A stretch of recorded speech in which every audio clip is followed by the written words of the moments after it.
Twitter outraged at Nicki Minaj for this video. Now, if only I could find Handyman.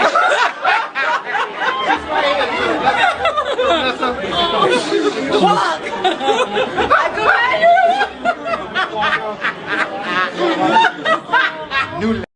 So what you don't really see in that video, which was later taken down, she posted it, Nicki Minaj posted it on Instagram. There's somebody, this is what people thought, later we find out it's her friend, looked to be in a wheelchair. So then Twitter felt like, oh my gosh, she's making fun of disabled people. Perez Hilton, other media outlets started calling her out as insensitive. How could you? Because if you saw in that video, she orders her friend to get up and walk.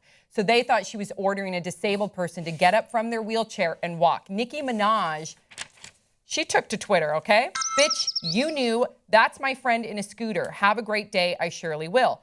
Another tweet. LOL, that's not a disabled person, and you know that. Are you desperate for attention? Thoughts, 5 words or less. Why so picky with Nicki? Modern day. This story has no legs. Okay, so that's the thing here, is when you look at it, because I was reading a number of different media articles and watched some videos from different media outlets that immediately jumped on the story when they saw that video.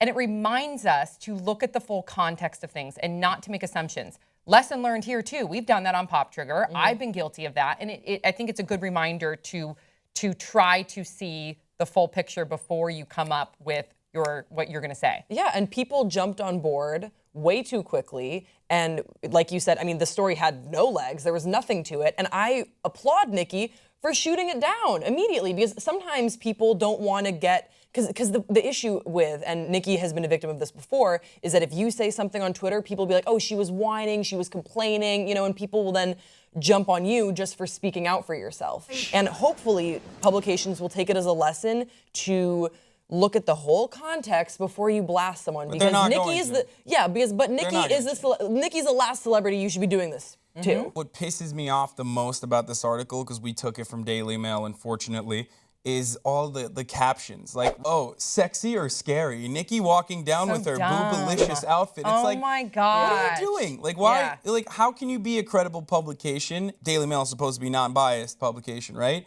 It's like, you're talking about judging Nicki Minaj in that. She's like, oh, I can't believe she made fun of a disabled person, without looking at the whole facts. And then right underneath it, there's a caption of Nicki Minaj going like, oh, using the hand bra to make sure her, boobs doesn't clasp out. And also too, because a lot of people were slamming Nicki when they initially read the story that she's not sensitive.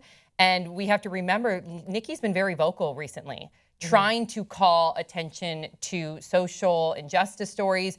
Even just a week prior, she took a photograph of a costume, a Bill Cosby costume, and slammed that, saying that was insensitive. So I think she deserves that rather than this. Yeah. What do you think is the mindset of a person that sees that Instagram video and goes, I'm gonna comment on this. Like, I'm gonna get her. I know. I'm gonna tell her. Well, it's clearly, off. I will say it's clearly someone who's not a fan of Nicki, who is immediately assuming the worst, which is something that I really like about Nicki Minaj as a performer and as, just a pop culture figure. She is aware, and that she does care about her fans, and she does care about setting a good, I will say, example for her fans. So if I were to see that video without any context, I wouldn't immediately assume that she was making fun of a handicapped person. Whoever started this wasn't a fan of Nicki, doesn't know her, shouldn't have made a comment, and good for you, Nicki, for saying something about it. Yeah. Okay, you guys, please, what do you think? Let us know your thoughts in the comment section below. We'll see you next time on Pop Trigger.